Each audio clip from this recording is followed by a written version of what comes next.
If you're buying a home anywhere in the Chicagoland area, you probably heard people say something like, don't worry about the closing, it's just a bunch of paperwork. I appreciate the optimism, but the truth is that a closing is a series of steps that all need to occur in the right order, on the right day, with the right people, so you actually get the keys in your hand.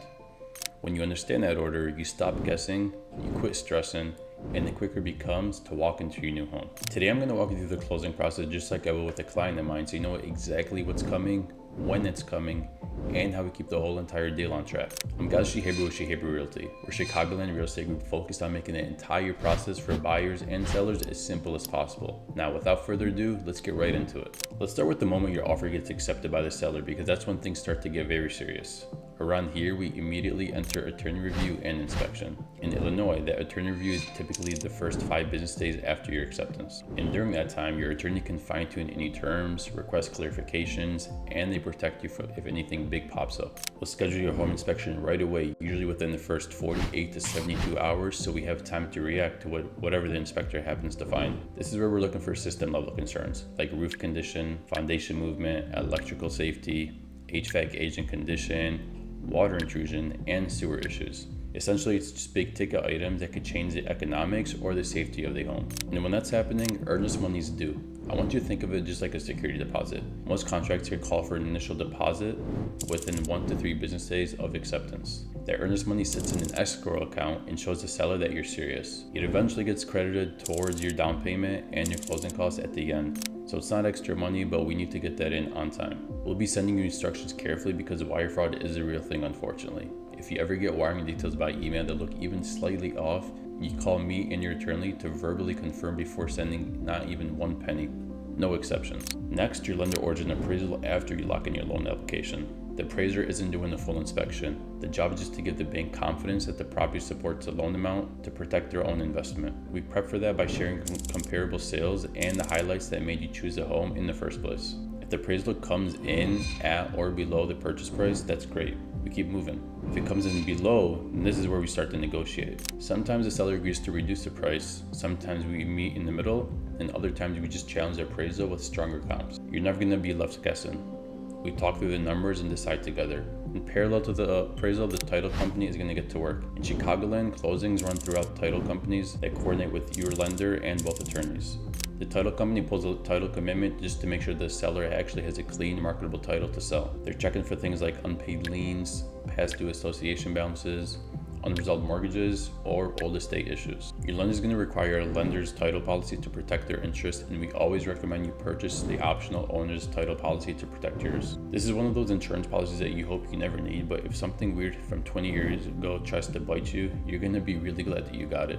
If you're buying a condo or a townhome with an HOA, we also order what's called association documents.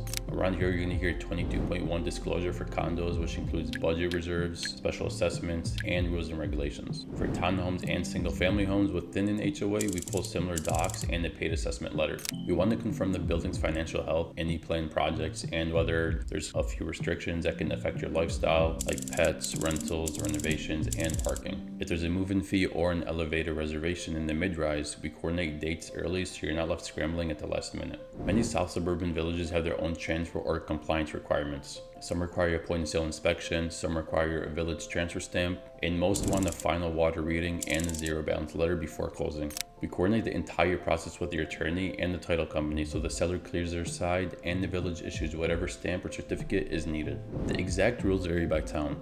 So if you're buying in, let's say, Oak Lawn versus Frankfurt, the checklist could look different, but you're not left guessing.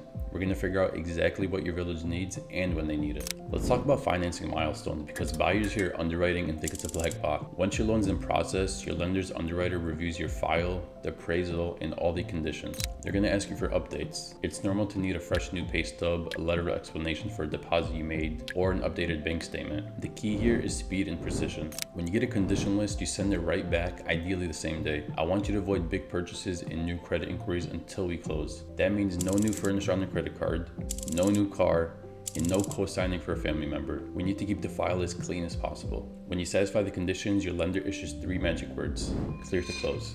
That's a signal that everyone can lock in the date and the time. A few days before closing, you're going to be receiving your closing disclosure from the lender. This document lays out your final numbers like loan terms, interest rate, monthly payment, and exactly how much cash you need to bring to the table. Legally, your lender must deliver it at least 3 business days before closing, so read it line by line. If anything looks off or doesn't make sense to you, call me and your attorney to fix it now and not at the closing table. On the same timeline, the title company prepares an Alta statement which breaks down every single dollar in and out from the buyer and seller. In our area, property taxes are billed the year after it passed. Because of that, you usually get a credit from the seller for the time that they lived in the home, but the bill hasn't come out yet. That credit helps offset your future tax bill when it comes due. Your attorney checks those proration calculations using the most recent tax data and any known changes, like exemptions or reassessments. If you're buying a place with an HOA, you might see a paid assessment letter fee and possibly a move-in or a transfer fee. None of these are surprises because we review them together ahead of time. 2 days before we close, we do our final walkthrough.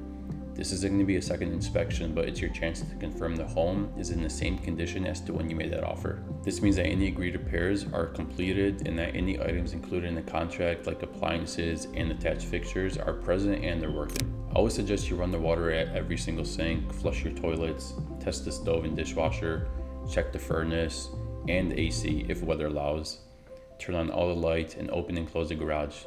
If something major is off, we document it and your attorney negotiates a solution before or at the table. Whether that's a repair credit, an escrow holdback, or just a contractor lined up immediately after closing. Now we finally move on to what we've been waiting for, closing day.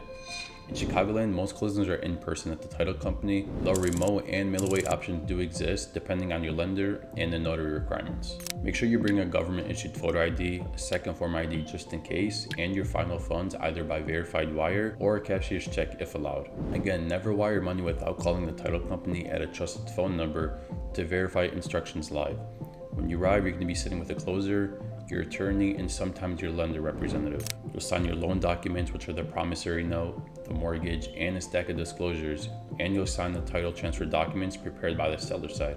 I know it sounds like a lot, but we're going to pace right through it. After the signatures, the title company sends your loan package back to the lender for funding approval. Once the lender releases the funds and the title company confirms recording with the county, you're officially closed. That's when we hand you the keys, the garage remotes, mailbox keys, and any codes. Possession usually transfers at funding, but sometimes sellers negotiate post-closing possession for a day or two. If that's in your contract, your attorney secured a post-closing agreement that lays out rent, security, and move-out timing so expectations are crystal clear. Let's zoom out to the money one more time because buyers often ask, what exactly are my closing costs here? Your costs generally include lender fees, appraisal credit report, title charges, recording fees, your first year of homeowner's insurance if you're escrowing, prepaid interest for the remainder of the month, and initial deposits to fund your escrow account for taxes and insurance. If you're buying with less than 20% down on a conventional loan, you might also have a private mortgage insurance. And if you're using FHA or VA, you'll see these program-specific items. On the seller side, they're covering the attorney, title, insurance for you as negotiated, transfer taxes that the village requires of sellers, brokerage commissions, plus any credits that they agree to. Where it matters for you is the tax proration credit I mentioned, because in our counties that could be a notable number and that helps balance out the total amount that you bring to close. Right after closing, there's a few smart moves that buyers in Chicagoland area should be making. You want to file for the homeowner's exemption on your property taxes once you moved in as your primary residence, which is going to lower your future tax bill. You swap all utilities into your name effective on closing date so there's no interruption in service and no overlap billing. If you're in a village that requires a new water account or a move-in permit, we get you that on the checklist. You want to change the locks or at least rekey. It's not because anyone's untrustworthy, but because keys can multiply over time. You keep a digital copy of your Alta statement, your closing disclosure, and your note and mortgage in a secure folder because your accountant and your future self are going to thank you. I also want to hit on 2 curveballs that throw buyers off. First, repairs after inspection. Around here, we don't send a laundry list of 20 tiny requests. We just focus on the safety, the structure, and the systems. That approach is what's going to get you better outcomes and keep the deals alive. Second is timelines. The busiest months in Chicagoland see tight schedules for inspectors, appraisers, and village offices. That's why we need to book fast, we answer condition requests the same day, and we push politely but consistently. Most delays are preventable with early action and clear communication, and that's exactly what you get with us. If you're wondering where your attorney fits in all of this, think of them as your legal bodyguard. They're going to negotiate inspection credits, review that title commitment, verify tax prorations, watch for weed village requirements, and they're going to sit with you at the table to make sure that what you sign matches exactly what you agreed to. I work shoulder to shoulder with your attorney and the lender from day one, so the file doesn't live in silos. You're never stuck relaying messages or trying to decode legal jargon. You get one integrated team moving in one direction, the keys in hand. And before we wrap up, here's how a smooth closing actually feels for our buyers. You make the offer and we celebrate, but we're on the phone the same hour laying out the next 7 days. You get the inspection booked, earnest money is sent securely, documents are sent to the lender, and village requirements are met if needed. You hear from me and your attorney regularly, not just when there's a fire to put out. When the appraisal lands, we call you with the result and the plan. When you get clear to close, we already know your closing window. On the closing day, you arrive calm, you sign with confidence, and then within an hour or two, you're holding the keys and taking that first proud photo in your doorway. That's the outcome we deliver over and over again because the system is tight and the communication is consistent. If you're buying anywhere here in the Chicagoland area and want this kind of calm, step-by-step closing experience, reach out to Shehaber Realty. Tell me where you're looking and when you want to begin by, and I'll map out the entire game plan from acceptance to keys in hand. And if you found this helpful, do me a favor please and hit the subscribe button and drop a comment letting me know what kind of future videos you'd like to see. I'm Gaz Shehaber with Shehaber Realty. I'll catch you guys in the next one.